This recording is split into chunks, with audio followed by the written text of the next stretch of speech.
Welcome to the Outer Realm with Michelle Desrochers and Amelia Pisano. Airing live on the United Public Radio Network, 105.3 FM in New Orleans.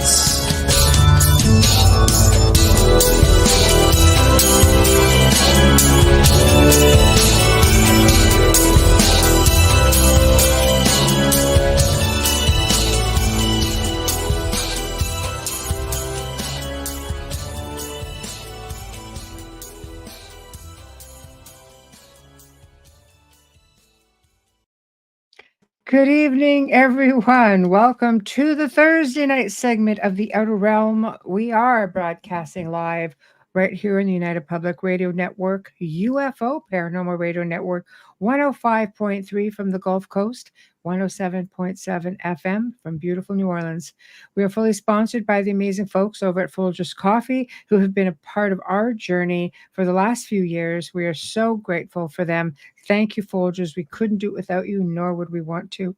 Also, big thank you to Dr. Snick, the Sonic Surgeon, aka Justin Snicker, for his contribution of his time, his music, and his voice for the intro you just heard. He's an award-winning composer of Halloween, horror, sci-fi, and electronic music, which can be found in all of your favorite music platforms.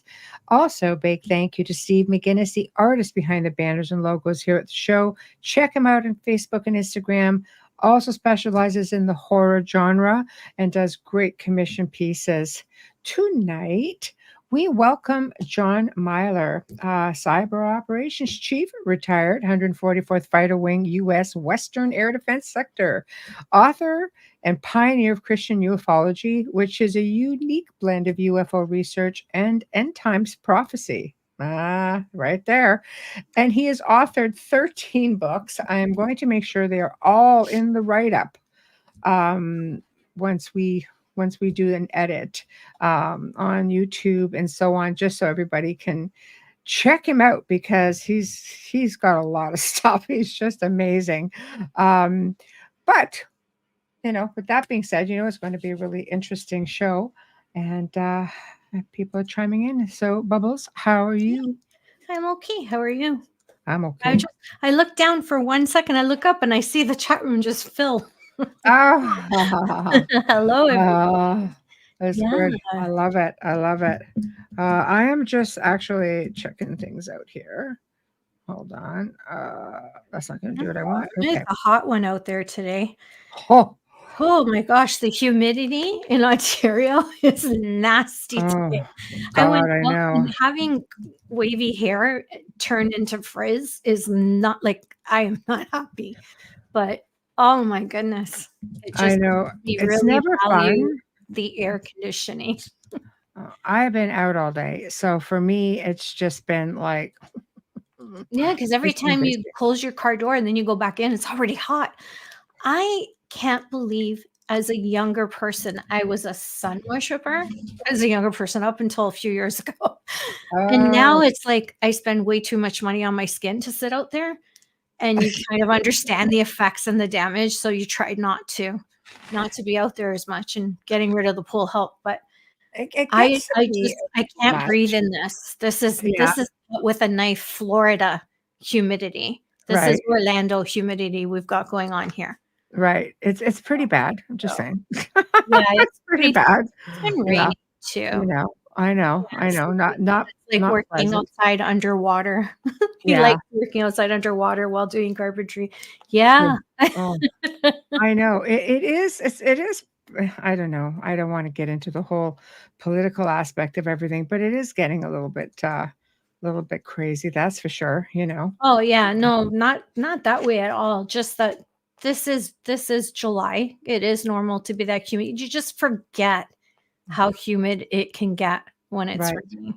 Right. No, it's true. You are not wrong on that at all. So, and for all of you who suffer from migraines, blessings and love and light from here, because I get it. It's nasty. But anyways, I like the fall. The fall is my favorite time of year, and I'm already seeing Halloween stuff online. Yes, because back to school goes in. So, Halloween's like right behind it. And it's exciting. It's hard to even, it's hard to even get there. I mean, I love it. And it just seems like, I don't know what happened. Oh, You know, what happened? I don't know. The time just zips by. it flew. It just does. It really does.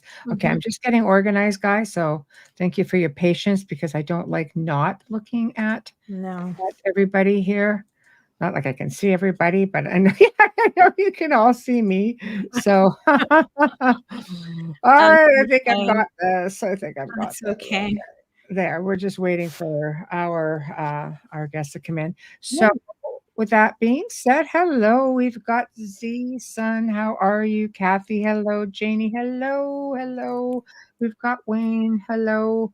Oh my goodness. So this is going to be a really, hey Dolly, really interesting show. I'm always interested in hearing people's perspectives, and whether we agree or not, that's always a thing right there. We don't always agree, but I have to say that we respect our guests and we like our listeners in chat the same. So please, you have to agree, but let's just jive through it and go from there. I think people spend a lot of time um, on research. I know our guest certainly has. He's got 13 published books, and is mostly known for his pioneer research in the field of Christian ufology, a combination of I'm just reading, ancient astronaut theory and end times prophecy, and has been in the paranormal for over 30 years. So, also fascinating. And I know we're going to have a lot of fun. In fact, there's so much information. I have a feeling we may just have to bring him back because I know, how I just love bringing our guests back. Yeah, and we only have 2 hours, not even. No, we can't do it all in that time. But No. without further ado, here we are.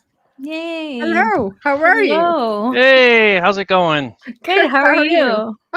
Very good, very good. Well, Happy to be here. Thank you. Thank you so much for joining us.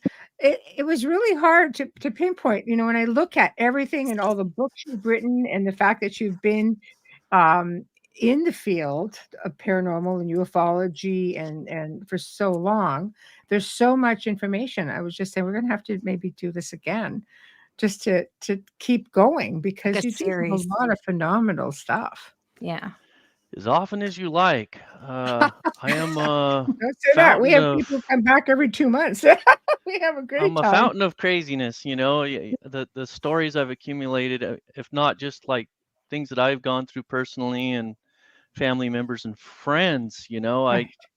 one of my favorite questions when I meet people, if I get to know them, and then now I have a little more wisdom not to hit just anybody with that question, is what's the craziest, most supernaturalist, paranormal thing you've ever experienced?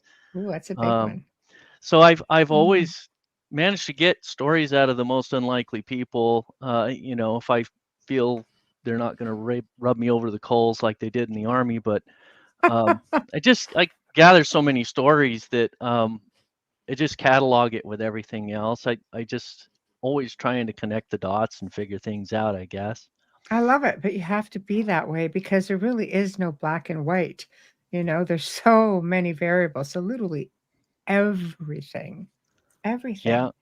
So Yeah. one does not normally just fall into this. I mean, usually it starts with an experience or an interest. How did it begin with you?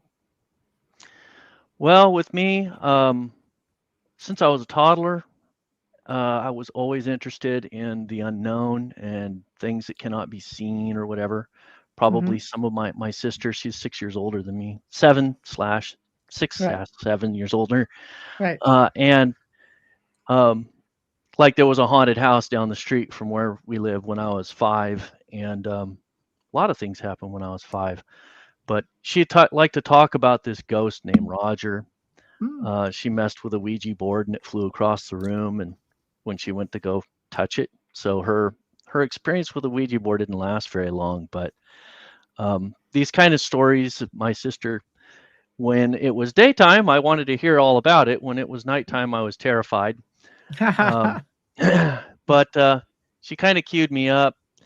And of course, I was always asking questions. And then I went to my great grandmother's on a night that the whole family was there, both sides of the family. And my great grandmother made an announcement that was just astounding, blew everybody away. So she was a bit of a mystic on, you could say that Pentecostal in the Pentecostal movement, big church tent revivals and stuff like that. My great grandfather was a minister, and so they traveled the United States at the turn of the century, and they did the big tent revivals. They lived out of their car for like months at a time. They've been to almost every state in the United States. Wow. I think they had been to every state in the continental United States. So they made their way around. And so they were heavily involved in the church there in Madera where they lived. And she had all these amazing tales, to tell about miracles and things that she'd seen. Wow. Stuff that happened with her. So I had that Christian influence. But then my mom and my dad's generation, 1960s, they broke away from all that. I guess my mom still had some respect a little bit. We didn't go to church though, and so she would have respect for Jesus, who he was and what he taught. But in terms of understanding like the gospel or the nuts and bolts of some basic things like the Trinity and whatnot, Right. I didn't hear any of these things from her. Right.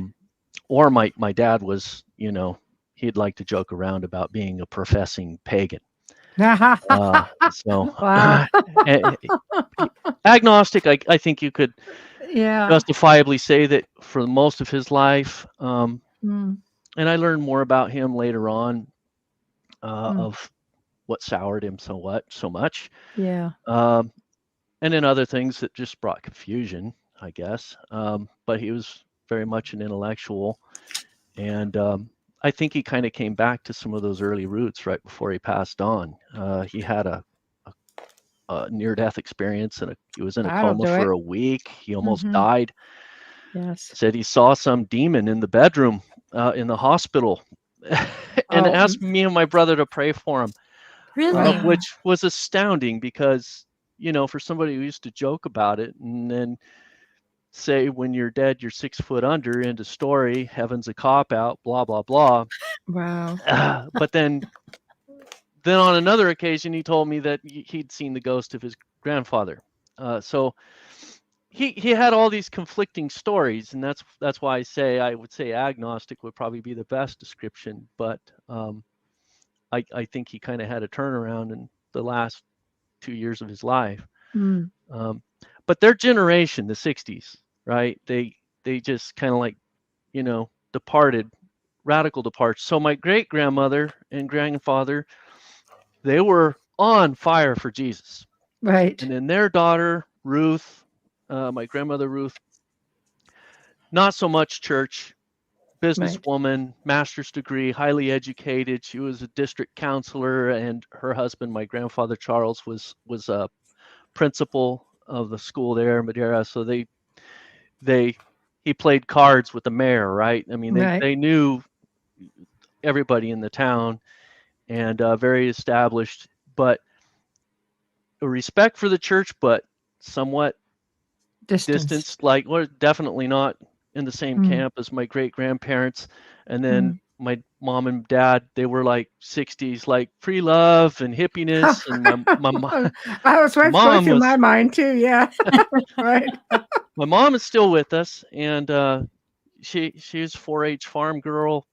Used to arm wrestle guys and win. Wow. So, yeah, she's kind of a character. She really is. Good for but her. She had a lot of that hippiness with her, and sort of fancies herself a witch. Not like she's all practicing Wiccan and No, burning but candles. it's still it's pretty far removed from your roots, you know. Correct. Yeah. Yeah. And my mom's family, totally different than my dad's. Right. And I didn't know them very well. But being raised by my mom, she saw that I was always asking all these questions about paranormal things and unknown things. So she subscribed to Time Life series with this whole encyclopedic set. Right. And so you got that encyclopedia. You got the unknown. Yeah. One of those books would come set. in the mail every month, and I would Yes. just read it cover to cover. I'm 5 years old, and I'm just like talking about, psychometry and remote viewing and astral projection, and hey, Right. when are we gonna? I don't know if that's a residual haunting or if that's a sentient life form that I had all this stuff in my head, and then I also got into Dungeons and Dragons later on, and Right. I didn't just read the books. I basically memorized them. I had all the charts in my head so I could roll the dice and know if I got the monster or not, Excellent. But I was really into anything that had to do with that which we cannot see with our eyes. Right. Because I've always felt like it's almost like this cellophane barrier. It's all around me, and there's things all around me all the time. I have dreams that are like kind of crazy, off the charts. Always talking to people that have passed on and whatnot. Prime example, this stuff still happens to me now. I had my birthday like last week. Oh, happy birthday. Thank you. Fell asleep in the recliner in the living room. Now, this is something I don't like to necessarily announce to my Christian compadres and whatnot, because they're kind of like on the fence with half of what I say. I stretch them, I'll say that. Right. But they love me and they're good. But I fell asleep in the recliner in the living room during the day, and I felt my legs float up out of my body, but just my legs. So I'm halfway out. And I feel like I'm floating in water, and I'm like, all right, I'm not feeling scared. I don't feel anything around me or anything. I wonder if this is just going to keep going and I'm going to pop out. And as I'm really relaxed and just kind of allowing it to go, suddenly a hand grabs my foot. And that hand was as real as like that. I mean, grabbed it and tightly squeezed it and jerked it. And I felt myself slip down in the recliner a couple of inches. It jerked my whole body down. Wow. And it startled the heck out of me. And I popped out of my trance and sat up in the chair, and I'm looking around. I'm like, I didn't see who or what it was, but I was like, what was that? And that's the one thing that when I used to experiment with astral projection in the past all the time, it would usually be something like that. I would get out partially, and then almost instantly, every stinking time, there's things that don't leave me alone. And once I was surrounded by 6 things that were grabbing on me and trying to pull me out. And I'm like, no, leave me alone. I don't want to talk to you. I just want to be left alone. Right. But they don't want to leave me alone, whatever's happens to be around. Right. And I prayed to the Lord, like, who was that? Because, Lord, I don't, I've sealed my house. I pray that I have protections on my house to, so stuff doesn't just pop in like that. So who or what was that? And I went back to sleep, and I dreamed about my buddy Remy. And so I believe it was Remy saying bye before he checked out, because he died 2 weeks ago. Oh, wow. And now it was more like 3 to 4 weeks ago. But yeah, that was pretty hard. He had been going through a hard decade. So we were really good buddies in high school, but he got diagnosed with like severe schizophrenia, and it's like in his 30s. That's hard to deal with. Yeah. Yeah. I think that they always have one foot over as well into the spirit realm. I truly believe that when your brain works differently, even people with Down syndrome or autism, they're just wired a little bit differently, and they just seem to have that 1 foot out the door with respects to being able to see, Yeah. through the mind's eye what's going on. And he was always a very spiritual person, but Right. he would go through these phases where he would be like all on fire for Jesus and in a church and just going out in street ministry and talking to people on the street and Right. laying on of hands and trying to do miracles and things. And then, then he'd fall off the grid. I had no idea where he went, be homeless for a while, wandering around. And next thing you know, he's in another town, checked into some homeless shelter or something. And free spirit. Yeah. Right. This is actually not the only friend I have that I have a number of friends that went that way. I'm Kind so of strange. sorry. Sort of statistically skewed with people that went insane after like in their 30s sometime. So another friend of mine, Frank, same thing, but he's still alive. Right. Pretty sure. Yeah. Right. Anyway, Right. I digress. So basically having these experiences, I believe that they do find a way to come and say goodbye. And I believe also when you have an out of body experiences or you go astral, it's like they see you when you get, when you just slip out. So you're noticed a little bit more. So it would make sense that they are reaching out to you, touching you. It's just like, wanting to communicate. All of a sudden you become this light in the darkness and they want to know what you're doing and they want to be able to speak to you, deliver messages to you, things like that, right? And astral projection is one of those gray areas that I messed with it. But you know what? There's warnings in scripture that talk about divination and don't do it. And people that did that severely, King Saul, for example, and then he ended up getting killed. He actually did consulted with a witch of Endor. She brought up Samuel, the Old Testament prophet, his spirit from the underworld, and then he cursed him, and then he ended up dying as a result after that. So, like, I take that divination thing seriously. I didn't used to. I used to be like, always reaching out, even try to be a channel at one point. Not a good idea. It's hard when you allow channeling because it's a form of possession. It's scary. It is. Really, and I think I actually did get possessed at one point. And I ended up doing an exorcism on myself. That was even before I was a Christian. So, or I should say, on fire Christian, or whatever you want to call it, faithful. Right.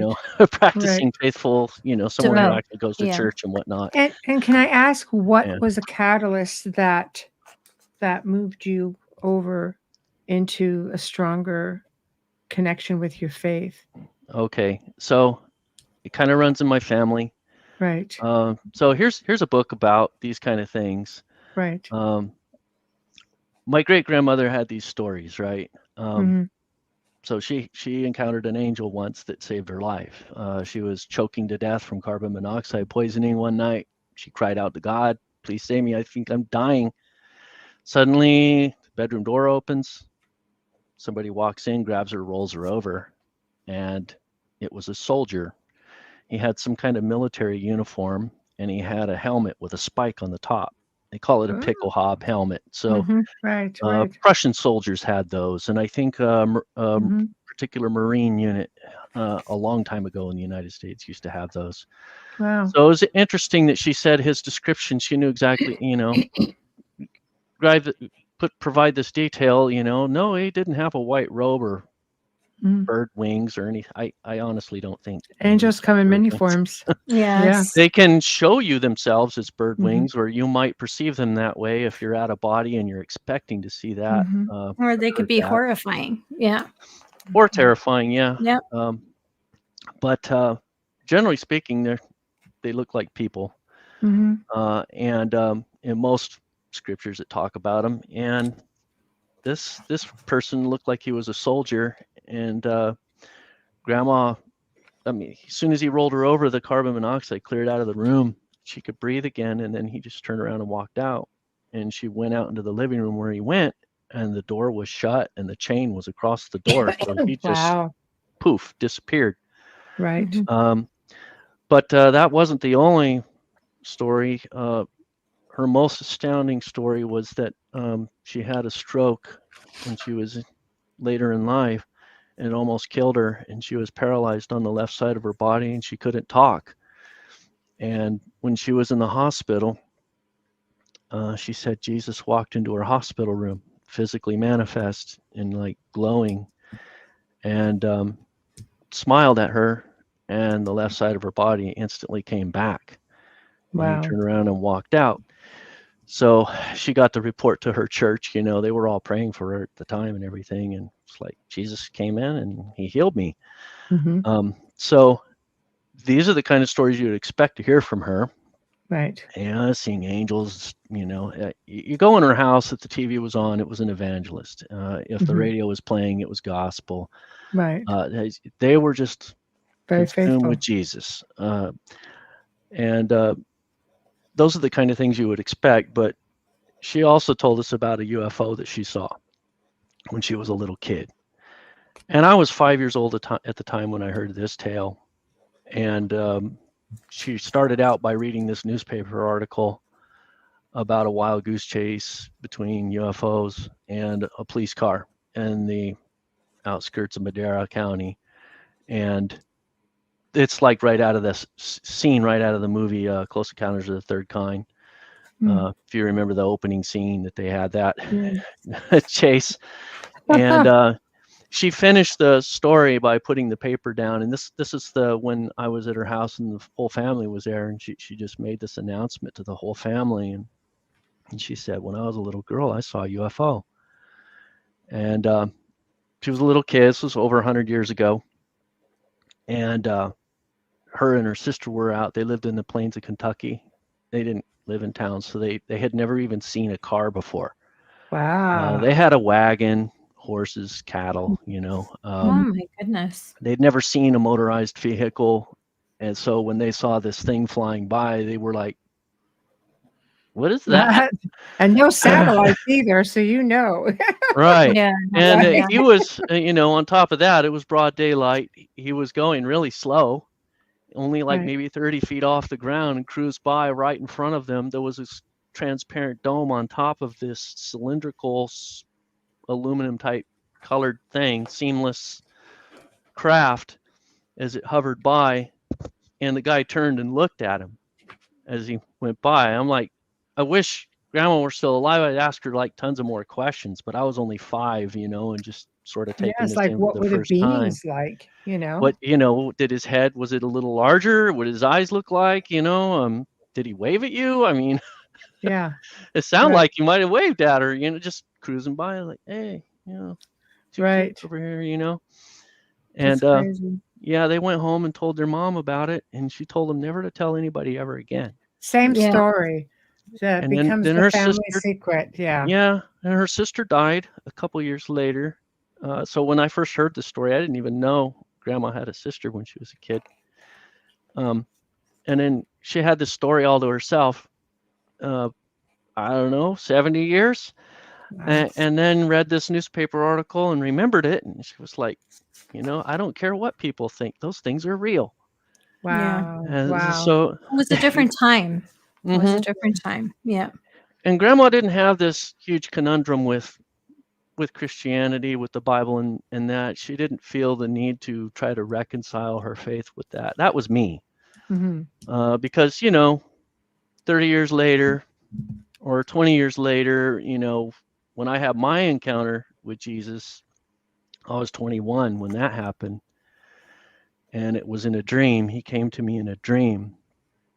And I got like serious hardcore about like, oh my goodness, you know, Jesus, that was really him. And I got into the Bible right away, just sort of manic, like, what do Christians do? You know, I got to get serious about this. And I instantly started seeing things, you know, book of Genesis right away. Genesis chapter 6 says that angels intermarried with humans, you know, and had kids that were giants. They were these genetic freaks with 6 fingers and 6 toes and entire races of giants, and they were hideously evil and destroying the planet, and that's why the flood came. And I'm like, well, I remember the flood. Right. I didn't remember why God did that. There was wickedness in the world, You but get bits and pieces. Like they still don't like to talk about giants. I mean, any right. traces of them. Even the Smithsonian dumped everything into the ocean when they Oh yeah, found the Smithsonian but went on Sardinia this still has it. campaign to completely eradicate them from history. I did a Yes. research on that, and I got it in my book. But there's a lot more YouTube videos and stuff out there now. Yes. When I first started writing this back in 1995, nobody pointed these things out. I couldn't find any books out there on this stuff. And I'm seeing this in Genesis right away, and instantly I see this, like, I know what this is. And I was kind of shocked because here I'd been looking at all of these other paranormal books, and I realized, this Bible is probably the most paranormal book I've ever read. I'm seeing stuff on every page, like, okay, angels, for starters, but there's everything is in there. There's ghosts, evidence of ghosts. That's in Genesis. Abel's blood cried out from the ground after he was murdered, and God heard his voice. And later in the New Testament, in Hebrews chapter 13, it says, by faith, though he was dead, he was able to cry out beyond the grave. So I guess it's just knowing. That's a ghost. Right. That's a ghost right there in the Bible. I mean, Christians might have a hard time talking about ghosts, but there's Jesus. one. Jesus. Yeah. Rose There's so from the much dead. information in the Bible, more so, I think, even in the Old Testament, when you start getting into the book of Enoch and Ezekiel's wheel and things like that. I mean, technically, Enoch was probably one of your very first abductees. I mean, the angels showed him an image in the palm of their hand. Looks to me and be something a lot like this, the future in the palm of their hand. Being able to see transparent through the floors, and just, that's just some examples. I mean, I know you can't keep everything, when they did the New Testament, you can't keep everything in there. There's just a lot of information. But don't you think, as a paranormal researcher, a person of faith, studying and researching ufology, don't you think that would be really pertinent? Like, I would want to know that. Why did I have to wait till I was like 30 years old to realize that the book of Enoch was a thing? And who the hell was Enoch? And that sounds like a bloody alien abduction. Yes. So I remember first being exposed to Chariots of the Gods and thinking, like, okay, he's on to something. Yeah, Eric Van Daniken. Yeah. And when I was in my younger days, I was just like, okay, that's just part of it. Yes, definitely, angels are aliens, and I'm connecting those dots kind of easy. But then when I became a believer, then I started to see these certain trends. For example, panspermia. It's sort of just automatic that when you start talking about aliens, there's this sort of scientific perspective to it, that they're coming here because they're curious, or they're wanting to tweak our DNA, or they're wanting to do this, or they're wanting to do that. And they're scientists. They live on other planets. Angels, they're not even part of this reality. For most Christians, I'm just talking generally how a lot of them think. Sure. And there's a lot of things that to connect the dot that angel equal ET, you have to work some things out. Like, do angels use technology? Yeah, they actually do. Do angels eat? Do they have a physical body? What is physical anyway? Right. Really basic stuff. But when I first started writing about this stuff, I was in school. I was taking physics and learning all of these things. So it was easy for me to be able to look in these books and the science books and stuff and read stuff and be like, I get it. I see how this works. And honestly, modern physics, quantum theory, string theory, M theory, multiple dimensions, we're getting to where we can understand reality the way the Bible's actually talking about, or in fact, the Bible understands reality, and we're just finally catching up to it with our science.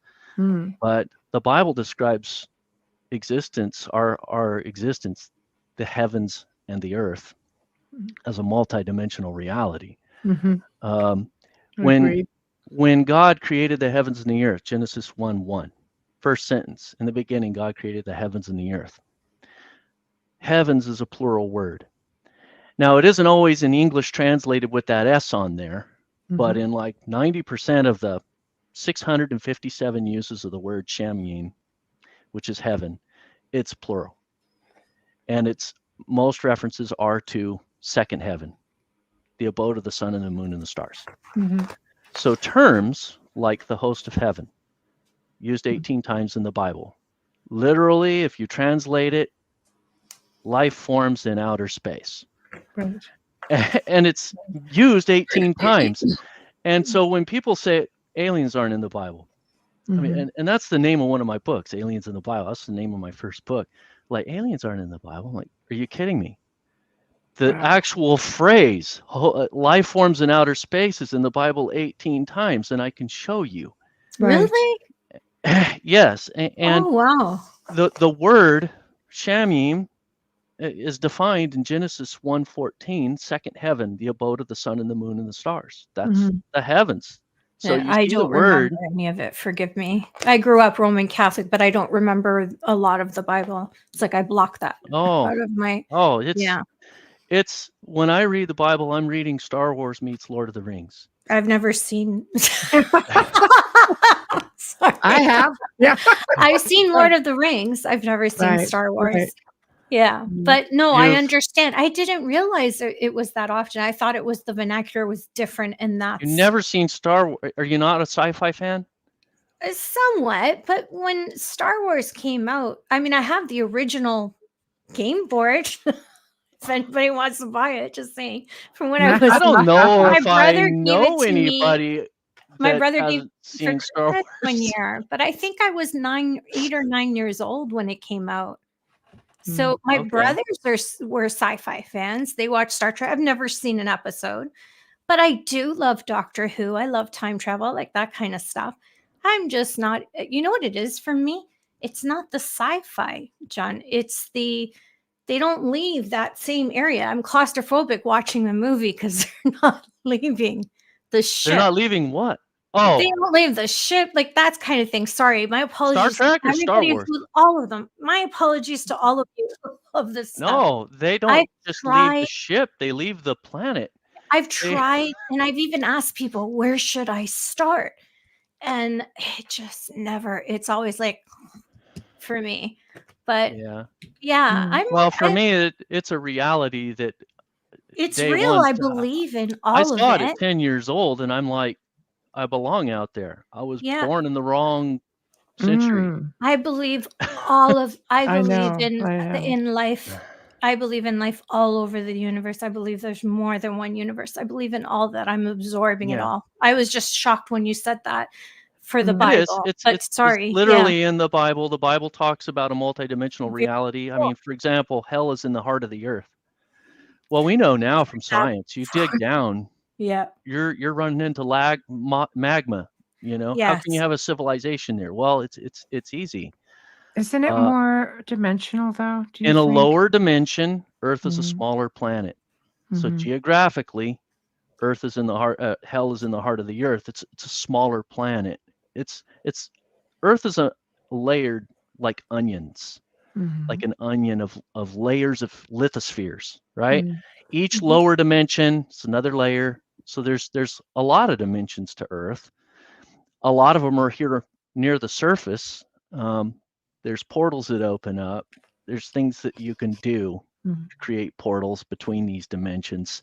There's cursed ground and there's blessed ground. I talk about all these things. Those are dimensional variants. And the Bible actually gives you all kinds of information that you can actually decipher some of the rules to it. Well, Earth is full of energy lines too, right? So it's not hard to, ley lines, in the paranormal world, are called the highway to the dead. So it's not hard for energy to zip around that way.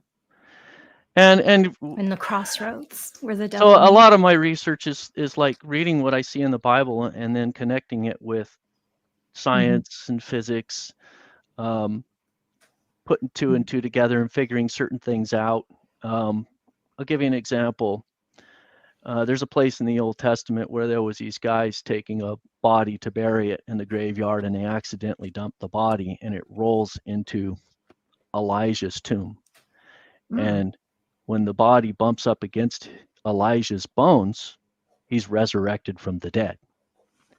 Right. So from that, I gather, and there's other research and other historical accounts of the bones having significant residual energy of the person who once had that body. But there was enough residual energy in Elijah's dead bones that resurrected a person from the dead. So that to me says there's a connection, there's a quantum connection with your body that's retained even after you die. Take that and you apply it to these Nephilim hybrids. Okay, so go back to Genesis 6. The angels that were disobedient and they fell from God's grace, they disobeyed God, they reverted to a former nature, which was reproductive. I believe the angels came about just like us, that they reproduced, but then they went through a metamorphosis and they translated and became angelic. Because that's what's going to happen to us. The Bible describes it in 1 Corinthians 15 in detail. It also mentions it, Jesus referred to it in Luke chapter 20, verse 36, where he said, we will be like the angels. So angels once reproduced, then they go through this metamorphosis and they become this angelic being. They translate like a butterfly. It becomes a transgenic species. And they can do certain things. They have powers and stuff. We can't experience that because we became mortal and we die before that translation happens. But when we're resurrected in the future, for those that are saved, they will be redeemed, and then their bodies will be restored to their original form, and then we will be able to translate and reach that highest stage. So take that, imagine a translated being then reverting to its former nature in rebellion against God.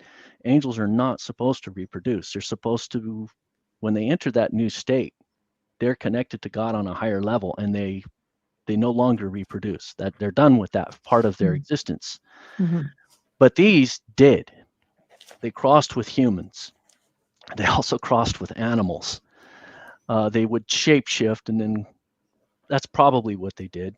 But they did cross with animals, and that's why we got all these cryptid hybrids. They're with supernatural even centaurs. power. Mythology talks about them, right? Yes, the centaur is Baal was a centaur. He had this bull's head, human body. There probably really was a physical being that was worshipped at one time. That was Baal, and then he died. The ghosts of the Nephilim are demons. That's where demons come from. God didn't create demons. Demons come about because angels rebelled against God, mated with humans and animals. Then their offspring lived really long. I think Enoch said that they live about 500 years and then they die. There's still some Nephilim alive on the earth today. Human, really, at least. Yes, I know this is so cool. Shot one. Pardon? I know someone who shot one. And and can you tell us about that? Because how would we know? You would know if you saw a guy that was 12 foot tall. Okay, that's what I'm saying. So still giants. No, because you look over centuries or thousands of years. Not all of them were giants, mutations, and I'm sure there's some all over the world still. And some of these are still alive in the Middle East. Well, Sardinia, they cherish and always want people to come in and see the remains that they have found of giants there. Not to mention, they are one of the largest groups of centenarians on the earth. They would have been bigger. So can you tell us about the one that your friend shot? Like, where was this, and where? He was a sniper, Army sniper. He was assigned a Taliban target, and he was in Iraq. So there's also the giant at Kandahar. You can look in that one up on YouTube. I'm well versed in it. Yeah. This story is similar to that one, Yeah. except it was just a sniper on this one. This is where G.I. And, Joe gets all his ideas. No, I'm serious. Ideas Yeah. for films come from reality. Even conspiracy Marvel, theories come from Steve some Quayle's Yeah. research, and Marvel, it's like, they borrowed from him. There's no way they came up with all that stuff. The Nazis and their otherworldly connections. Yes. Which I talk about that as well. Yes, But that's a whole show in itself. It's amazing. Yeah. Okay, so we'll jump over to your friend and the same situation. So we're talking the Middle East, basically. Yeah, and he when he reached his position overlooking the Taliban encampment, he saw what he thought was a guy walking around with a dog under his arm and a bunch of kids, kind of like a paparazzi almost. He just had this swarm of kids everywhere he went. These kids were following him around. He's like, what is this? And when he looked through his scope, then he saw the reality of it, that they were all adults. They weren't little kids. And this was a gigantic human with a cow under his arm. So if you know how big a cow is and how much they weigh, he had a cow under his arm, just walking around. What gave him the idea, I need to kill this, instead of let me call somebody? He saw that thing and he freaked out and he shot it because he thought, this thing is way more of a threat than my target. Something that large he was able to kill with the caliber of his. He didn't kill it. Okay, that's what I was going to say. So he had a 50 caliber rifle and he shot it with a 50 caliber rifle. So I'll give you an idea how powerful a 50 cal is. My stepbrother was in Iraq in the Marines, and in a Humvee that was hit by a 50 caliber rifle right in the center of the engine block. And that round was so powerful, it rammed the engine through the middle of the Humvee and split it in half. Wow. It just waffled it. This thing took a 50 cal and he saw a chunk of meat flying. Yeah, like a baby. And he thought he hit it center mass. I mean, he is a sniper and it was a really big target, kind of easy to hit. Yeah. It dropped the cow and ran. If even with a bazooka, you wouldn't be able to do anything. With something that big. So its flesh is probably, I don't know if you're familiar with the Hulk and how they say he's like almost bulletproof, I know this all thing Marvel people. Those films I have seen. Yes. This thing was maybe somewhat like that. That kind of thick skin. And the molecular structure of its hide was probably the equivalent of a tank's armor or something. That's incredible, though, that there are many stories about giants in the Middle East and people who've seen them through the Gulf War and on, much like your friend. Like, they just seem to be in hiding. But if you think about it, it really is not so much with the cradle of civilization, but a lot of ancient civilizations, Mesopotamia, Babylon, all the of Epic that. of Gilgamesh, for example, is a Sumerian tale, and it's about Nimrod in Genesis chapter 11. You can literally cross-reference them. Right. The Epic of Gilgamesh says that he's a hero of the story, right? Yes. What's he a hero for? Building this tower to defy the God who brought the flood. So if he brings another flood, he'll just climb his tower and defy. Nimrod in the Bible in Genesis chapter 11 is not a proper name. It's a word that means rebel. Right. So he was a Nephilim himself. Yes. The Bible's not clear. If you're just reading Genesis chapter 11, you're reading about these people that made this big tower, and God investigated and said, these people are getting way too advanced, way too quick. I'm going to confuse them and screw up their language and spread them out. You're not reading about Nimrod being a Nephilim. So you get that backstory from the Sumerian. So right. But that's the interesting thing. I mean, I use the Bible as my baseline. Here's how I'm going to interpret everything, the lens through which I interpret. And then I'm going to gather backstory information from these other sources and get more details. Right. So I can look at these, Anunnaki stories and whatnot. Yeah, there probably is another planet out there. There's probably a planet X, and Well, maybe they were ancient coming here. Sumerians have an ancient Sumerian list that goes back over 400,000 years. Right. That sort of throws a wrench into the Bible story. If they're proving it. There are tablets there. So where do they Well, come true, but God dictated the creation of everything to Moses. Right. And this is God himself, the one outside of time space who spoke Oh, absolutely. Our creator, our source. existence into, sure. he spoke everything into existence. And that's the unique thing about the Hebrews, is that they differentiate from all of these other ancient religions that basically deified these Nephilim. They're like heroes, right? Marvel, even now, right? They're superheroes. And yet, the ancient Hebrews said that these things were so bad. I mean, first of all, they were glory hounds. They wanted to be worshipped. They wanted to be deified. They set up temples to them, and they lavished in it.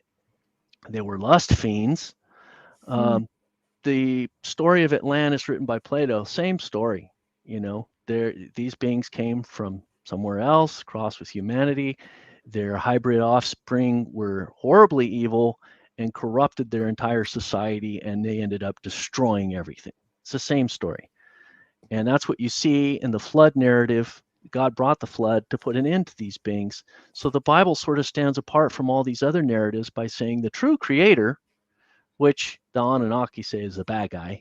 You got Inky and then the other one, and they're like going head to head with each other. And I question part of that narrative. I don't think we were created as a slave race. If they're that advanced to be able to bend time, space, and come here and do all of this stuff, why didn't they just create AI to go do the mining? Why are they going to create this species that's going to give them a total headache and then end up rebelling against them? I mean, it just doesn't make a lot of sense. That's a good question. It's something a lot easier, a lot rudimentary, a lot more rudimentary than an actual sentient being that, conspire against you and whatnot. They're really elaborate. Through a military mind. Um, that came before- through a military mind. You're looking at all corners. Yeah. Yeah. Before Yeah, we jump so- too far ahead, I just wanted to address a couple of questions. Sure. Let If you me don't know mind. which one While first. we're in that same zone. Yes. Hi, yeah. Kat. Paranormal Heart podcast here tonight. Some people say that humans were brought to Earth sort of like a penal colony. Does John have any thoughts on this? Yes. Yes. Excellent. So among ancient astronauts, the whole reason I wrote this book, right, Christian Ufology, is I'm doing these podcasts on what I'm calling the mission of the first angel, mentioned in Revelation 14 verses 6 and 7.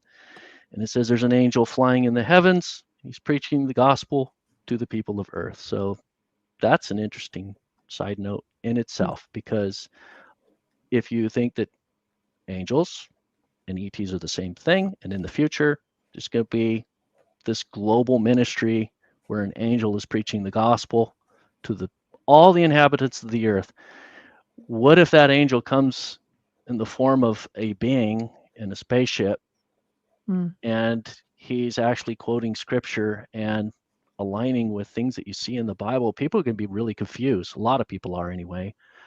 And he's going to have a narrative that's going to be countering this other group of ETs that are going to have some totally different story. We're created as a slave race. This is a penal colony. There's a whole bunch of different narratives that people have come up with. They're all over the internet. And it's not anything new. It goes back to the ancient Greeks. They called it panspermia. Life was seeded on Earth from other planets. Right. And that is really why I got into writing this stuff, because my experience with Jesus was so profound. I could not step back from that and then say, no, that wasn't Jesus, because it was. So there's something about an encounter with God that you see it in scripture, but there's too much to be read between the lines until you've experienced it yourself. Right. when God appears to people, he includes with that the knowledge that he is who he is. When he appeared to Moses, and Moses said, "Who shall I say is sending me? I'm going to go stand before this king. Who should I say is sending me? I need some kind of creds." Right. And he says, "Tell him I am sent you." So the name right there, I am, Yahweh. Mm-hmm. That's a hefty name that carries weight. There's gravitas there because he's declaring his existence with his name. I am. And when you have that kind of reality and it's presented to you and you can't deny it, and then you hear all these people presenting other versions, you know, for me, I was like, okay, I have to pick up this mantle. I feel like my great grandmother handed me something and said, "I'm doing a handoff." You know, for me, I didn't need to worry about this stuff. I didn't need to figure it out.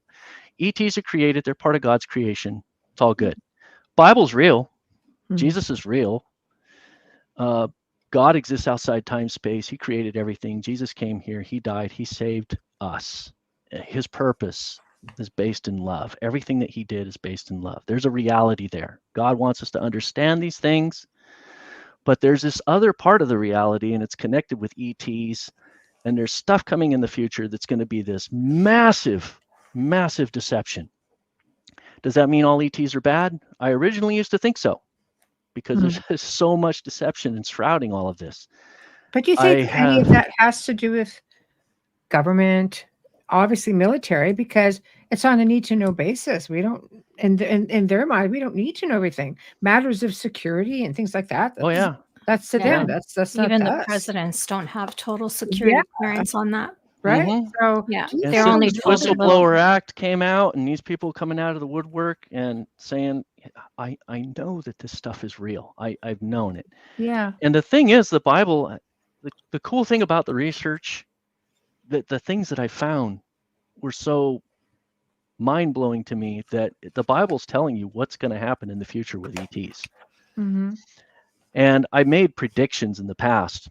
20 years ago, when I wrote Aliens in the Bible, I started talking about what's going to happen, what we're going to see. We're going to see full disclosure. Simple reason. Jesus said, "As it was in the days of Noah, so shall it be in the days of the coming of the Son of Man." That's repeated. That's 2 places in the New Testament. So they repeated it like, okay, this is important. There's something about the days of Noah, that historical time. Out of all of history, Jesus singled out the days of Noah. And he also mentioned, like it was in the days of Sodom and Gomorrah as well. So, okay. On the surface, everybody says 12,000 years, though, right? Like a flood or catastrophe of sorts. Well, you could Ice say age. the flood. You can point out the flood, and I used to think it had to do just with, you know, societal wickedness in general, but no, wickedness has kind of always been here, ever since original sin. But something unique about the days of Noah is these beings came down, and they were like face to face, just part of our society. You know, you read about them in the book of, you know, in Genesis 6. That's the very abbreviated, and then Book of Enoch, Jasher. You know, a lot of details. These beings were like seriously integrated into our society, actually mating with people, and then their hybrid kids were all over the place, and they were spreading out and basically controlling our society. And I think we're seeing a return to that now. I was going to say, seeing I'm pretty these sure things all over in our skies. Yeah, we're seeing a little bit of control of society by not so nice individuals right now. Probably some of those members of the World Economic Forum, I suspect, might be Nephilim. They might, no kidding, be Nephilim, in my opinion. If you have all of this otherworldly technology and you're an extremely worldly, fleshly person, selfish, just, you know, arrogant, and these guys, they know that they do this satanic stuff too. They're into all of this, of course, kind of twisted stuff. Ancient knowledge. If they have access to this stuff, of course they're going to be billionaires, right? You know, and they're going to be big-headed, and they're going to want to be the puppet masters, thinking they control everything. To a certain extent, they do control a lot. I agree. Satan himself is called the prince of the power of the air. So he's not down in hell. The devil's not in hell. He's in first heaven. The Bible describes 3 heavens. One is the outer atmosphere of Earth. So in a higher dimension, Earth is a much larger planet. I did the math on it, actually 272 times larger. The Bible actually gives you information to make the math calculation on that. Rough estimate, but the Earth is a much larger planet in first heaven. And in that realm, according to Deuteronomy 32, the nations of the earth here in this dimension are governed by beings that live in that first heaven. So it's a real world, just like this one, physical society, highly advanced, very futuristic, sci-fi-ish, you know. If we probably have that technology to be able to open portals and go to that realm, but we would be down inside the earth in that higher realm. So we would have to fly up into the outer atmosphere and then go into a higher dimension, and we'd see, voila, here's a much larger planet. And the being that rules most of it is this Satan. He doesn't rule all of it, though. It's just like Earth here. It's broken up into like territories, 32 to be precise. 32, nothing like Dante's Inferno then. Or no, not 32. No, that's Deuteronomy 32, but it actually gives the number, I think it was 200, something around 200 different, the Watchers, the B'nai Elohim. Yeah. And Michael is actually, the Archangel Michael is over Israel. He's why Israel still exists. I mean, if you ever wondered how this nation manages to exist in the middle of all of this hostility, they have protection. But there's a dynamic with all of these nations, and whenever a nation goes to war against another nation and the borders change around, it's because there's things that have already happened in the heavenly realms. And it's talked about in the book of Daniel that when Michael actually had to fight for Gabriel to penetrate that upper dimension and come down to give his vision, he gave the Daniel a message about the nations and the future and everything that was going to happen, all the stuff in the book of Daniel. And he said he was actually delayed in that area by the Prince of Persia for 21 days. So there's this otherworldly, like cosmic Star Wars thing going on, because he came from the capital, which is, there's a glorified planet in the northern hemisphere. The Bible mentions a glorified planet. It refers to it in Isaiah 14, Psalm 48, and Psalm 75. Talks about a physical direction to God's throne. And so the way to understand that is that we live in a multidimensional universe. First heaven is immediately surrounding the earth in a glorified dimension, higher than the one we're in. And then outer space, all of that's out there, all of the planets are out there. They're all multidimensional planets as well. Do they work the same in from what you're suggesting with dimensions and outer, like, right? I mean, Earth's not the only one with a heaven, essentially. Like there could be other civilizations out there, right? You're when you go into a higher dimension, you're going to see the same planets, but they'll probably be larger. And if you were to go into a lower dimension, you would see the same planets, they'd be smaller. But it's still multiple dimensions, multiple physical parallel type dimensions. Not identical, though. I mean, they would be different dimensions, right? Different worlds. And anyway, when Michael came and gave his message to Daniel, or Gabriel gave the message to Daniel, Michael had to fight the Prince of Persia. The interesting thing about that is Persia was not in power at that time. They came later. So there was a battle fought in the first dimension, and the Prince of Persia overcame the power that was there previously first. And then the Babylonian Empire fell after that, and the Medes and the Persians came in afterward. So it's, our society here is a mirror reflection of the beings that are in power there. So I would think that countries where there's just like human rights violations off the chart, really bad, well, obviously those are really demonic horrible satanic beings that are in control of those regions. Mm. Other areas where you have more freedom and, you know, that it's not nearly as bad of a place to live, those are much better places to live because the beings that are over them are just, and they have a better governance in the first heaven. So the cool thing is, you know, when I was reading all of this, I'm like, I kind of sort of intuitively felt this all along. But then reading it in the Bible and actually writing all these notes and stuff and then putting it together was really an experience where I got to open my eyes and actually see the Bible through this ancient astronaut / science type lens, but still understand it and still have that biblical foundation. And that whole message that the angel says in Revelation 14, it's a simple message, a very simple message. He just says, worship the Creator. So he's reminding people who God is, because that's the mistake right now. And I see it in like the Ancient Aliens, that show, over 600 episodes. And almost every episode, they say life was seated here on earth. They want to take Genesis 2:7, where God created man out of the dust of the earth. They just want to ditch that. Like, no, the Bible's not right. So they cherry pick the Bible.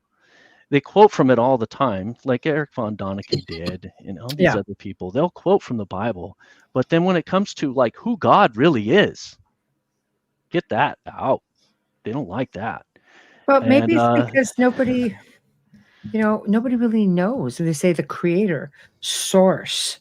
I mean, you know, there's many things where I think people get confused. Maybe it's because it's you feel it, you know, it's not something you have to see. People of faith, you feel it within yourself, whether they're spiritual, whether you're super religious, whether you are, you know, like me, all walks of life, you know, you feel it. People of whatever faith they follow, they feel it. God has many names as per different faiths. Doesn't mean that well, the Ancient Alien folks, a lot of they say on that show, I mean, they just want to take God out of the picture altogether. Like, no, you know, aliens created humanity, not God. They don't like the idea that God created humanity. They just want him out. And the more you talk about this alien subject, the more that happens. And when you're reading in the Bible about the things that are coming in the future, you see that that God has a message. He gave it to humanity. Humanity is consistently rejecting it, and he keeps trying to remind people. So the thing is that the people that hear God, the people that perceive him and they get the message, they get it, and they're going to choose to believe in him. They have a hard time seeing these other points of view. It's like there's a blinder there, and it's like they just can't see it. I think the only reason I could see it is because I was immersed in that information, that New Age and all that research for like 20 years. And then I had this encounter with Jesus, and I was like shocked, like, okay, there was things that I was, you know, like I thought evolution, there's probably something to that. It's probably real. And the story of Adam and Eve's an allegory. You know, I was just like all over the place, all these different ideas. And I would have just been on the same sheet of music with any of these ancient astronaut guys. Except when Jesus came to me, I had this dream, and I woke up and I recalled the dream, and there was this invisible person who was in the dream. He just like made it very obvious that he was an invisible person in the dream doing these things. And he bailed me out of this really terrible, bad situation. I was going to either end up dead. I was going to be dead. I was going to be killed. And this invisible person bailed me out of this situation. I woke up from the dream and I'm recalling it. And then I got to the part where I remembered, oh yeah, there was that chair. I remembered seeing it indented. I remember seeing the controls moving around and all the evidence. There was definitely a person there doing all this crazy stuff. He was flying a helicopter. So kind of a bizarre story, but it was personal for me because I was in the Army, and I had almost been in a helicopter crash. I had actually witnessed a helicopter crash. It was horrible. Hmm.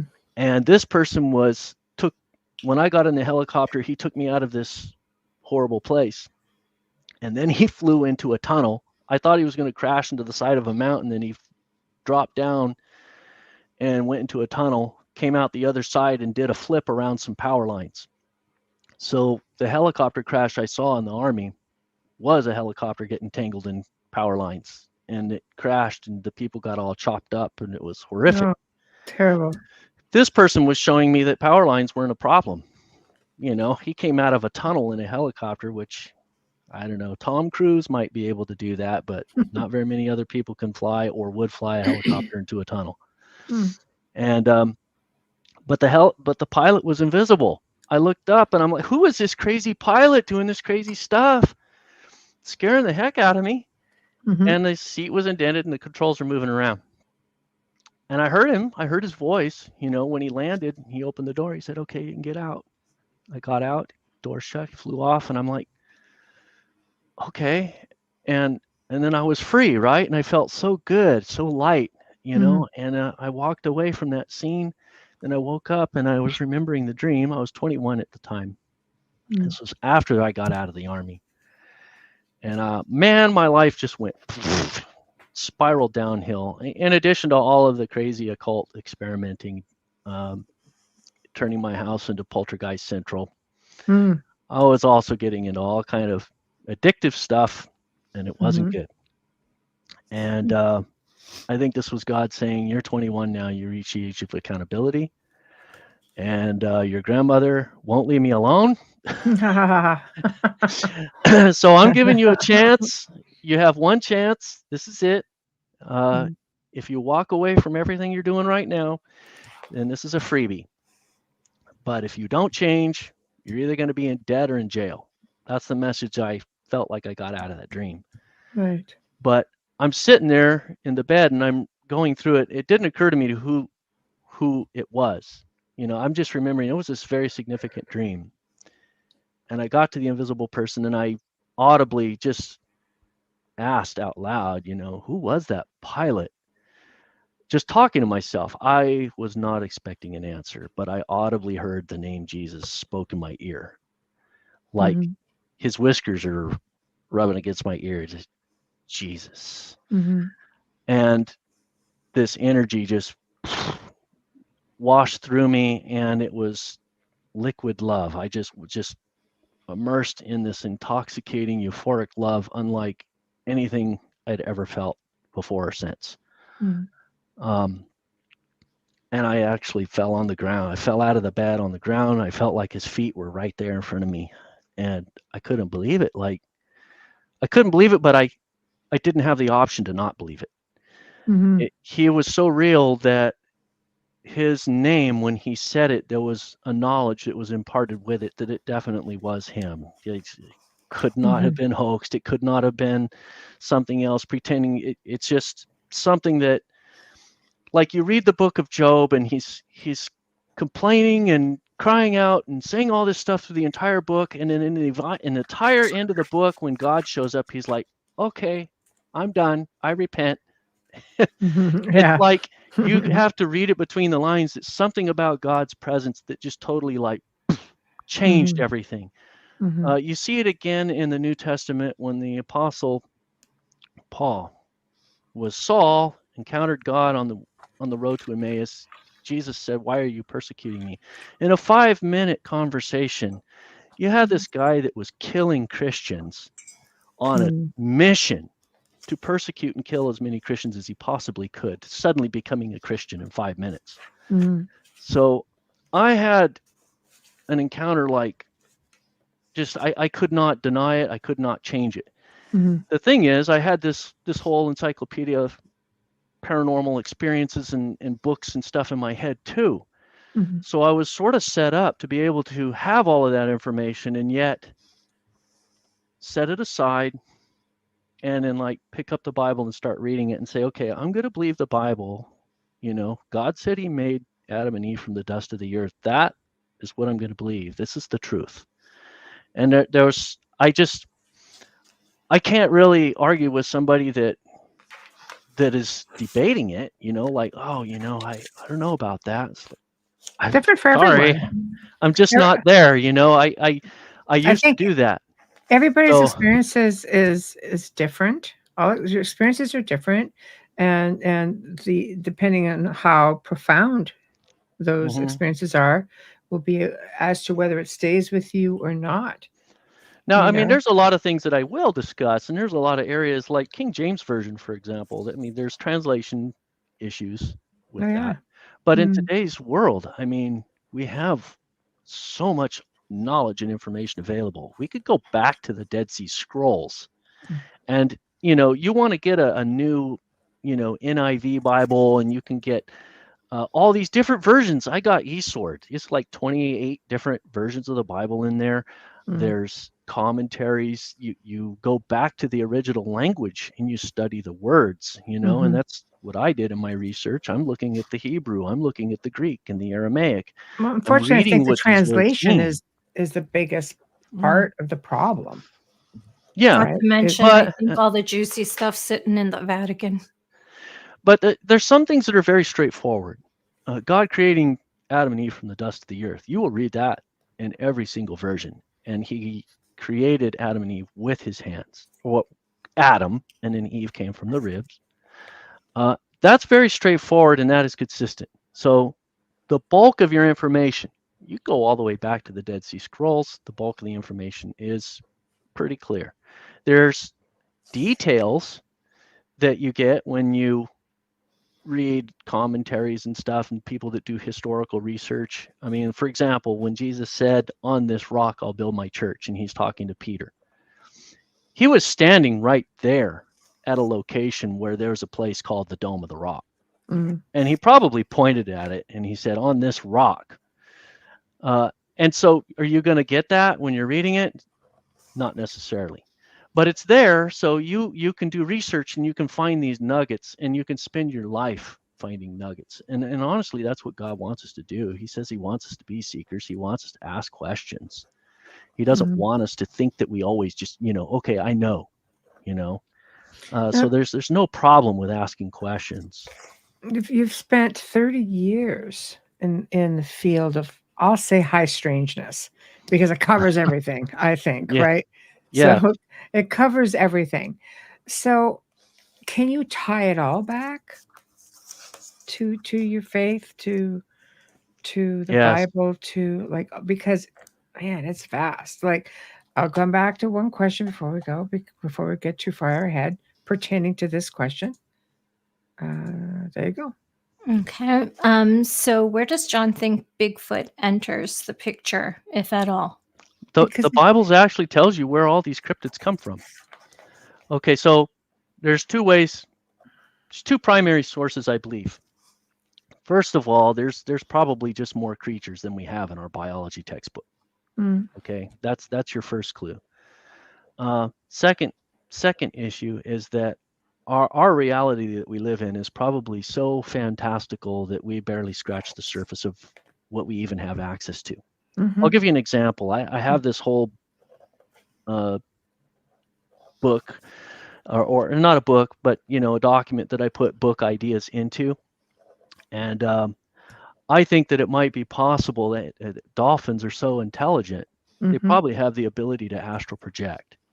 So imagine a story about this coastal town having all this poltergeist activity happening all over the place, and it turns out to be, how would you ever even know that it's a dolphin that figured out how to astral project? But I think that might be a distinct possibility. So there's a lot of things about our reality here now we don't have a clue. But there's so many things that we do know, and our reality is a lot richer than what most people think. Take that, and then you look at our multi-dimensional reality, the fact that the Earth is a bunch of layers of existence on top of each other.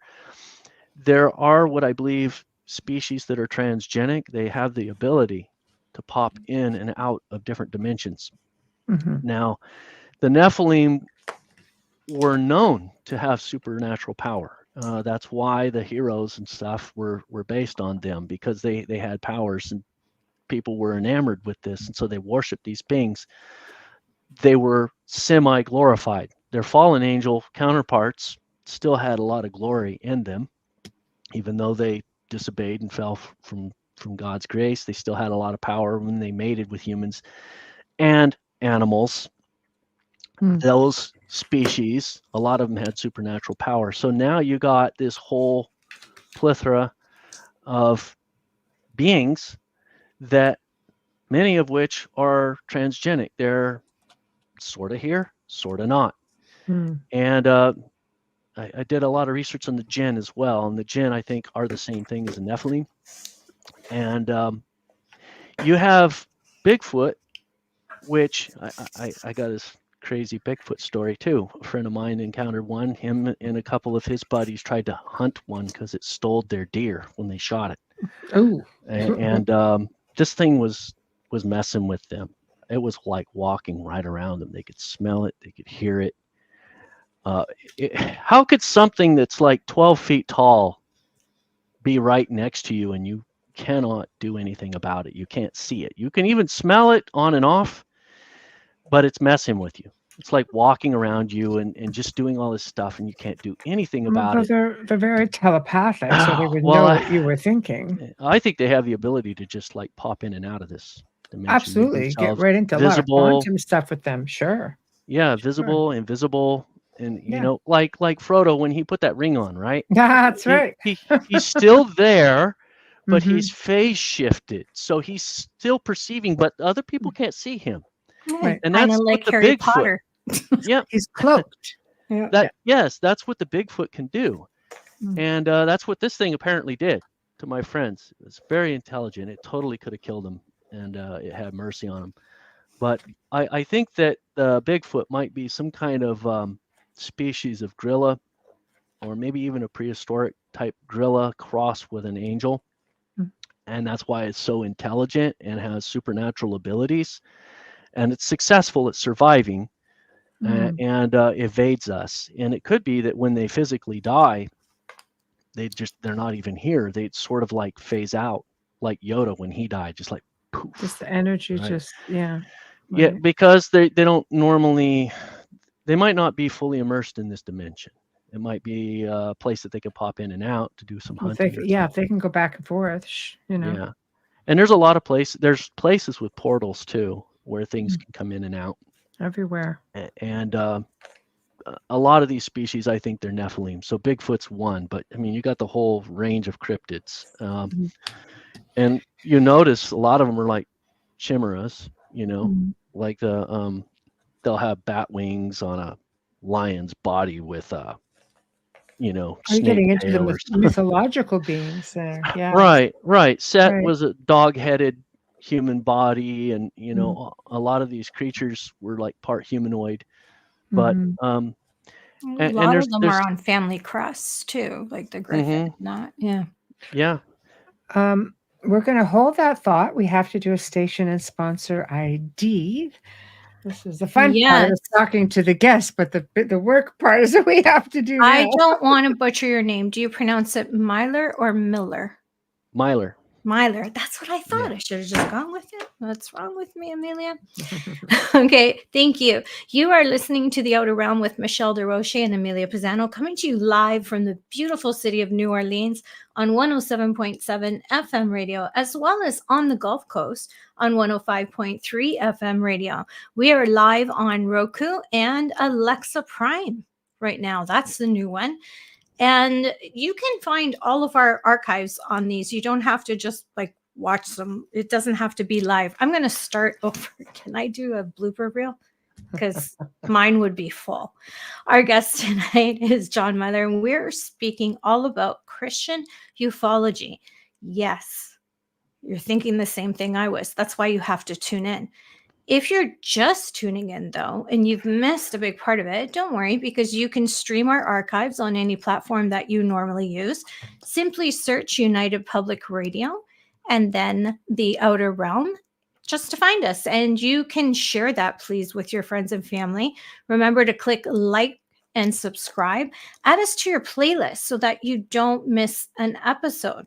Now for the gratitude run, a big thank you to Folgers Coffee. Thank you for your continued support in sponsoring our show. We love you so much, and we hope this is a forever and ever relationship. Thank you so much. Without you, we couldn't be here.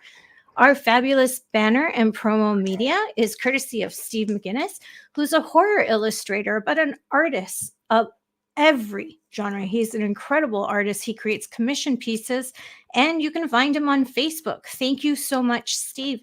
Our intro and outro is courtesy of Dr. Snick, the sonic surgeon, also known as Justin Snicker, award-winning composer, vocalist, and musician.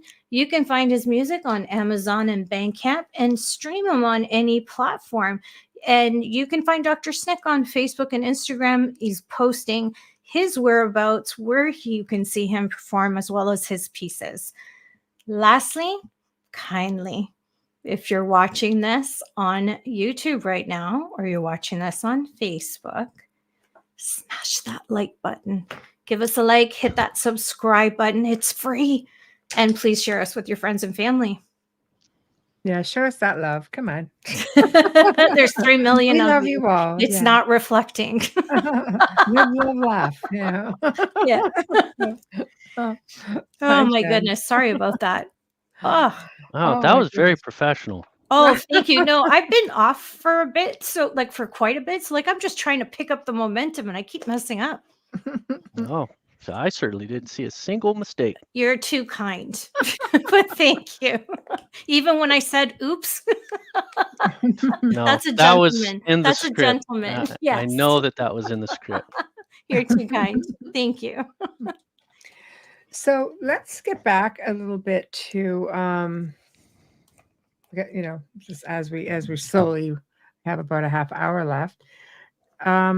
Let's talk a little bit about prophecies, because Yeah. there are mediums everywhere. You've done prophecies yourself. There are psychics and mediums that the Bible actually frowns upon. So they'll have you, they'll have There's you a know. fine line between prophet and sorcerer. And the Oh. Bible even talks about it. Balaam, for example, in the Old Testament was both. Yeah. Can you So send he that had to a the friends God-given I lost? gift. Well, I believe that's just it. You have these abilities that are given to you. So How do you use them? What do you use them for? Do you use them for selfish gain? Do you use them to benefit others? Are you even bothering to ask God, what do you want me to do with this? In the narrative, some people came to Balaam and wanted him to put a curse on Israel. So he's like, at first he's like, well, let me pray about it and see what God says. And God says, you will not do that.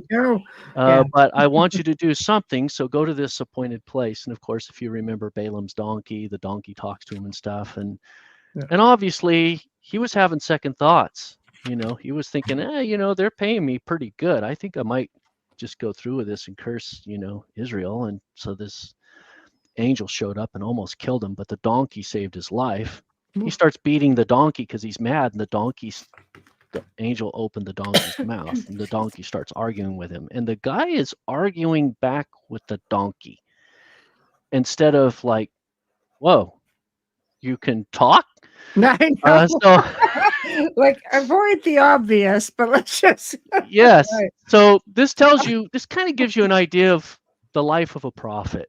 They're probably prone to seeing really unusual things to such an extent that they would argue with an animal that's speaking to them. But he ends up blessing Israel. However, later in life, he went back to sorcery. He went back to doing things that people paid him to do, and he ended up getting cursed, and God executed him because of it.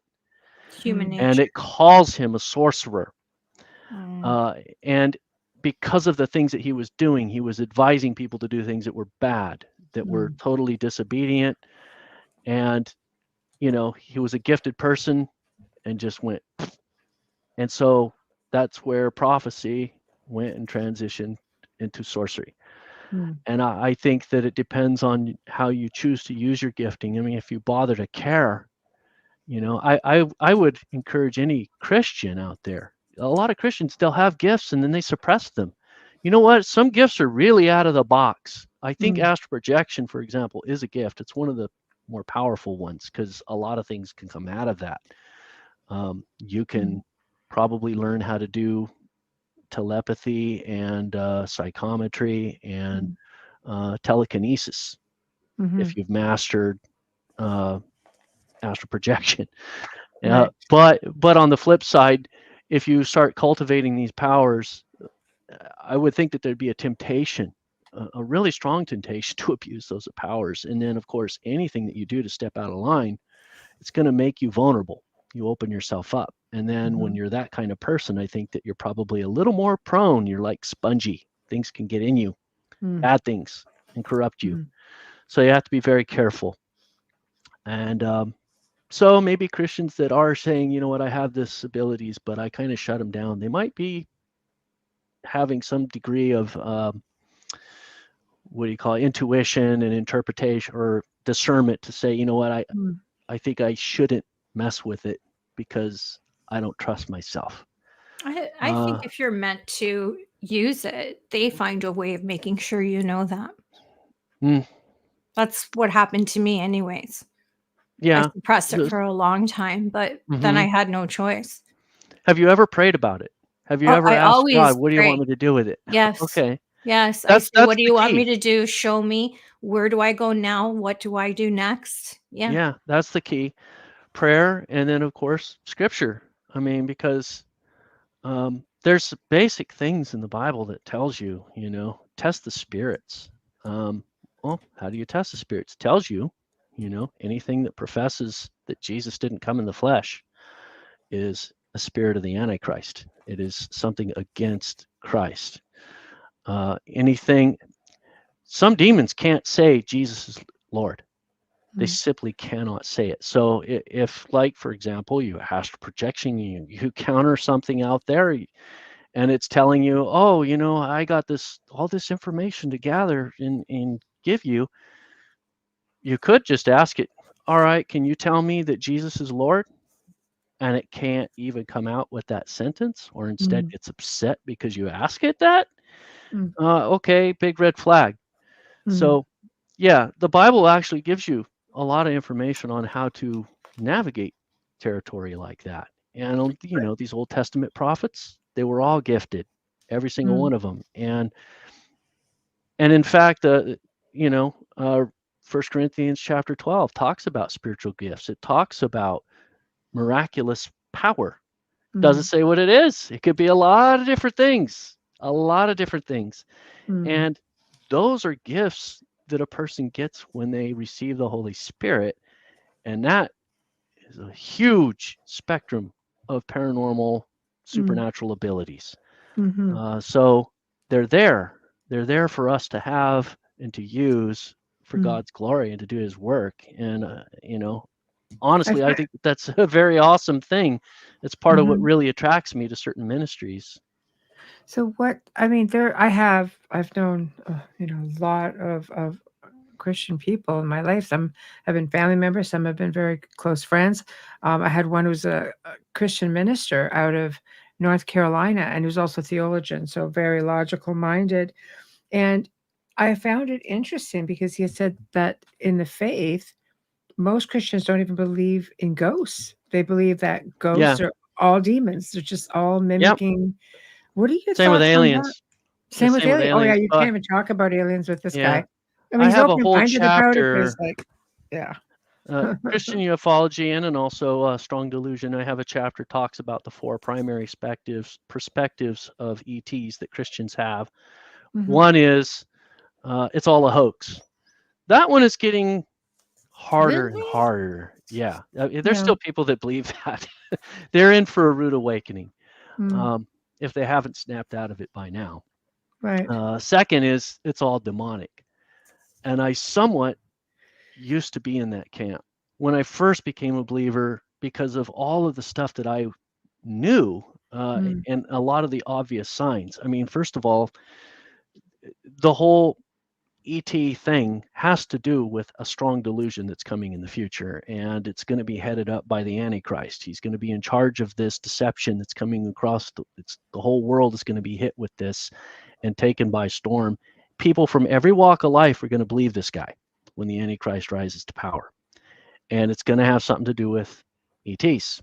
It's right there, and I suspected that right off the bat. So when I first came into the research and I wrote aliens in the Bible, that was my primary perspective, that be on your guard. The bulk of this is demonic. And then the fact that, these things are supposedly intelligent, right? But they're taking people, they're abducting them against their will.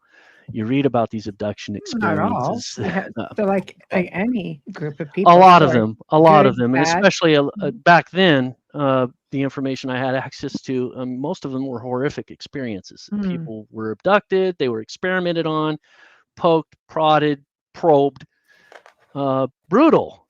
And some of these beings, they said that, they were just exhibited this incredibly evil behavior. And then people would try to make excuses for the ETs and say, oh, you're trying to judge this other species. It's not like us. You're being ethnocentric.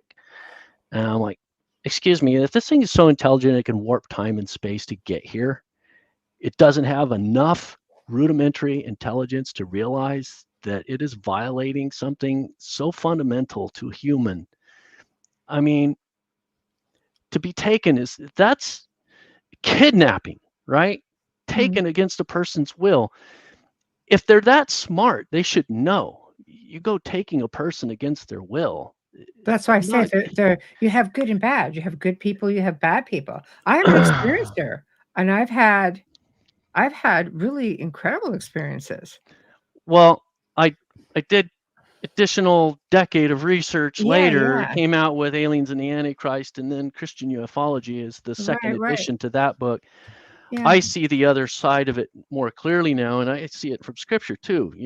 Second Kings 2:11, angelic chariots. They pull Elijah off the ground, in a tractor beam, pulls him up in this angelic chariot, and then flies off to heaven. Angels use chariots, so Ezekiel chapter 1 and 10, and then Ezekiel's wheel. Yes, right? Yeah. And then further research, I find out Lucifer actually once ruled this planet with an angelic civilization that spanned this entire planet. It was incredibly advanced. The underground facility that exists over there in Antarctica, for example, is probably remnant of that ancient civilization that was once here.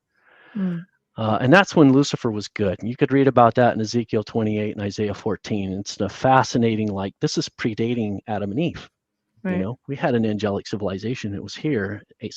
Lucifer sinned, led his rebellion against God, and then he was overthrown, cast back down to earth, and then the planet was wiped out. And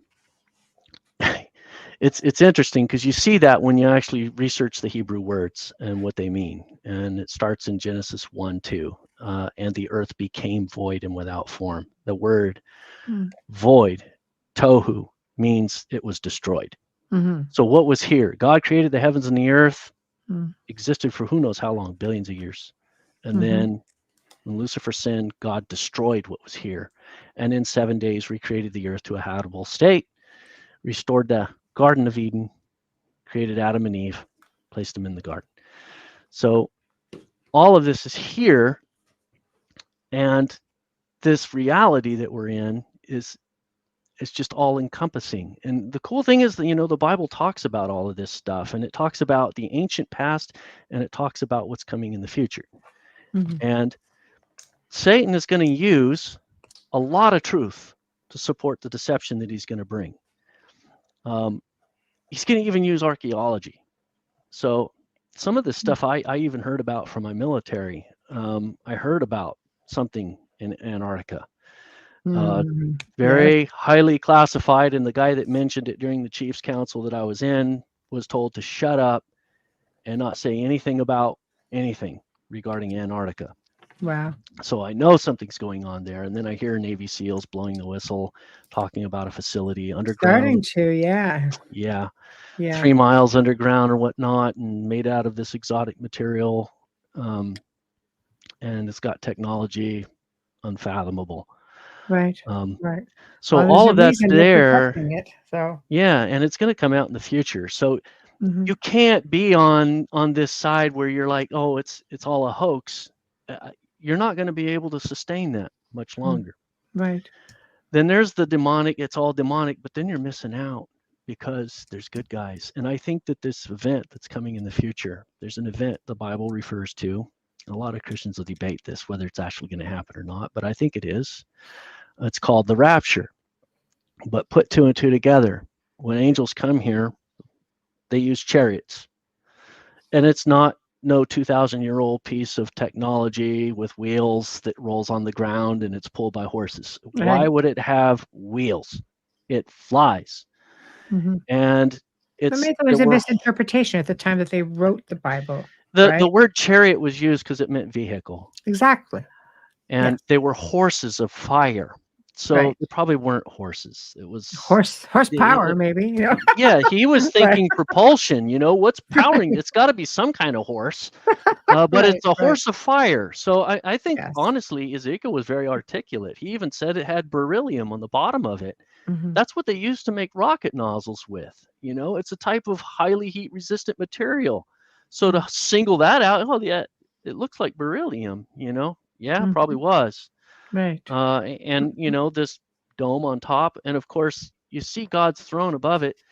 Put 2 and 2 together. If this thing can warp time space and open up portals to travel transdimensionally across the universe from Mhm. one planet to another, it can probably open a portal straight to God's throne in the highest heaven on that glorified planet, and you could open a portal and like show God sitting on his throne, like right above it, above this ship. It would be able to do that.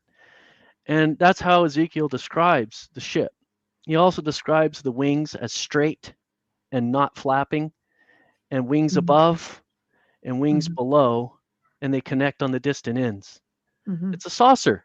It's literally, he describes a saucer from the side, and then when it turns sideways, it's round. Mhm. It's concentric circles. Sounds to me like a flying saucer, and he's seeing it. He's talking about its erratic movement, Mhm. and it probably moved sideways, and he saw it as wheels within wheels, and then it went flat, and it looked like wings above and wings below, and Mhm. he's trying to describe it. There's so many connections between angels and ETs. It's endless. Glory clouds and stars and on and on. The hosts of heaven, and it's all there. And I cover all of that in my research, and then it all goes to telling you a story about what's coming in the future, about how there's going to be a deception that's going to overshadow the planet, and a lot of it has to do with this confusion about understanding ETs, the reality that we're in. That there's actually good ETs out there. And one of them is the one mentioned in Revelation 14, 6 and 7. So I speculate that some Christians are going to start having angelic visitations from beings with spaceships. And they're going to be scratching their head, but they're going to act like God's faithful angels. And they're going to be like, don't trip out. We do use technology. Just read your Bible. You know, I mean, there's all kinds of evidence of technology in the Bible, and I have this huge list in the back of my book. There's an appendix, and it talks about it. I mean, the big cylinder that was in the sky feeding Israel for 40 years, right? The manna split the Red Sea when Moses cued on Moses' staff, used anti-gravity technology, split the Red Sea. The Israelites crossed it. That wasn't wind. I've seen people try to explain, oh no, there was this wind. Okay, if you had wind so seriously strong that it's pushing the ocean back on both sides, ain't no person going to be able to walk across that. Right. The wind will push them too, right? No, that was anti-gravity, just boom, a beam shot down, the same kind of force that pulled Elijah off the ground into the angelic chariot. except this was a mothership. This was, and in Revelation it says that those are going to be here in the future too.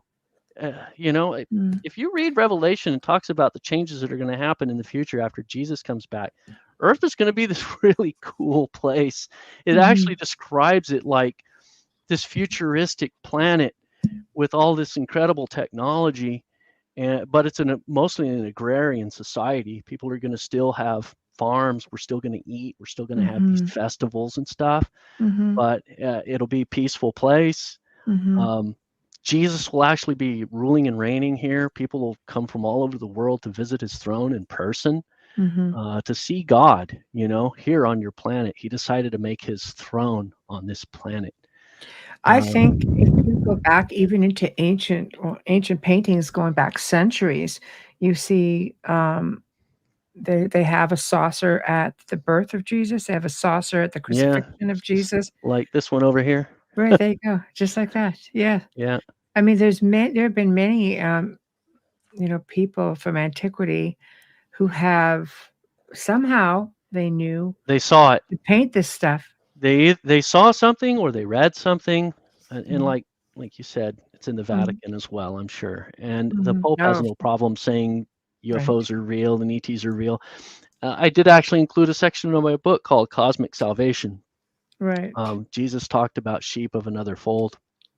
First Corinthians, Colossians 1:20 talks about how Jesus created everything. And then it also talks about how what he did on the cross reconciles all things on earth and in heaven to God. And then you have to park it right there and ask, what is in heaven that needs reconciliation with God? So look at the word heaven, okay, plural, heavens. What's in outer space that needs reconciliation with God? Obviously, salvation spans beyond this planet. And a lot of ETs come here because they are trying to find out more information about this planet and what Jesus did here. Honestly, if you're mortal, you're dealing with sin and death, period. And that's another thing that Ancient Alien, how often do you hear him talk about actual immortal species? They don't really think of ETs as being immortal, but there's a whole section. Angels are immortal. Jesus said they do not die. We will not die in the future. When we become translated, we will become immortal. That's a special kind of being made in God's image that's designed for the original shell to die. And in 1 Corinthians 15, it talks about our body like it's a seed that you plant it, right? The seed dies, but then it gives birth to a plant. So that's another description of the transformation that we're going to go through. And there's a lot of beings out there in the heavens that have gone through that transformation already. They're ancient. Some of them waiting for us to catch up. Well, they might be billions of years old. Oh, absolutely. There's all kinds of evidence on this planet that shows there have been many civilizations before us. We're just the next generation. Like we're the current generation. They have found mines and out of place artifacts that some have gone by billions of years, forbidden history, hundreds of millions. Yeah. Right. So yes, parts, out of place artifacts. Yeah. Yeah. Exactly. So. I mean, obviously there's longevity here, and I think it's interesting to see the different layers and trying to uncover, all of these layers when you're dealing with dimensional stuff. Like, see, like we're running out of time because I honestly think some of this stuff is starting to happen with some of the good guys that are out there. They're I recently heard an account from someone that this guy, he lived out in the country. This UFO, this ship, landed in his backyard, and this human came into his house and he struck up a conversation with him. And he said, "I got something to show you." Took him out to his craft. He went to another planet, and he's talking about, man, this convention, they're coming from everywhere for this big thing. And he's like, well, what is it? He went to this other planet, and they went to this place where there was a book signing. And lo and behold, he went to this huge convention, and there were beings, all these different races and species that were there. And Jesus was there, and he was signing Bibles and giving them to these beings. I mean, I've never heard of anything like that. And I'm like, what? Really? That's the kind of stuff that I'm talking about. Reality too, though. Yeah, that's the kind of stuff that I'm talking about that aligns with Revelation 14. And then he said that Jesus came back on another occasion, and he had a tent set up in his backyard, and they just sat down together and chatted for a while. And to me, that's totally something Jesus would do. I don't know if you've seen the new series out. It's called The Chosen. It is so down to earth, and Jesus, he was totally like that. And I got that from him, that he's so personal. He'll joke about things like he does in that show. It's very much like him. It's very much like, I think the show was inspired. But anyway, I see a lot more of that happening, and I also see a lot of the stuff in Revelation. And Revelation is sort of the New Testament version of the book of Daniel. The book of Daniel tells you more things too, like nations having alliances with other worldly beings, and wars that are going to happen in the future, where some of these battles are going to spill over. They're going to be transdimensional. It does say that the Antichrist is going to be at war with the hosts of heaven. So beings from other worlds are going to come here and fight. So we're going to see all kinds of exotic spaceships and stuff, and beings that are maybe not even human being involved in battles here on Earth. And we're going to have open contact, and it's going to happen in the future. I don't see any other way around it. There's just too much of it there in the Bible telling you these things are coming in the future. And along with that, this huge deception. And that's kind of like what I'm trying to outline and tell people before it happens.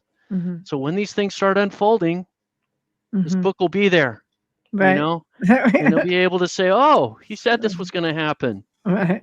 I wish we had more time, but we're at the top of the hour, and we're there already. So tell everybody how to find you, how they can communicate with you, buy your books. I will make sure all of your websites are, well, they're up in the description, but I'll make sure that all the pertinent information is there for you. Okay. Gonna put it up? Yeah, go ahead. Yeah. So, of course, my name is right there in my, www.johnmilor.com is my author website. But then here's 4 books that I have that are all in this genre. Yeah, just put it up if you want to present it. I thought I did. That's right here. Oh, I got to put add to the stage. There we go. Hold on. There we are. Oh, very nice. Yeah. So I have landing pages for these books, so they're a little easier to remember than my name. ChristianUfology.net, thestrongdelusion.net. There's also another site, thestrongdelusion.com. That's a buddy of mine. So we're on the same sheet of music. So interesting that this phrase, the strong delusion, mentioned in the Bible, the 2 main websites on it have to do with some kind of ET thing going down in the future, that it's going to be linked to a global deception. And we both own it, and it has to do with ETs. So I showed Jesus coming back in the future, and this on the cover of this book. I think this is going to be a future event that's going to happen, except this isn't going to be the Jesus that people think he is.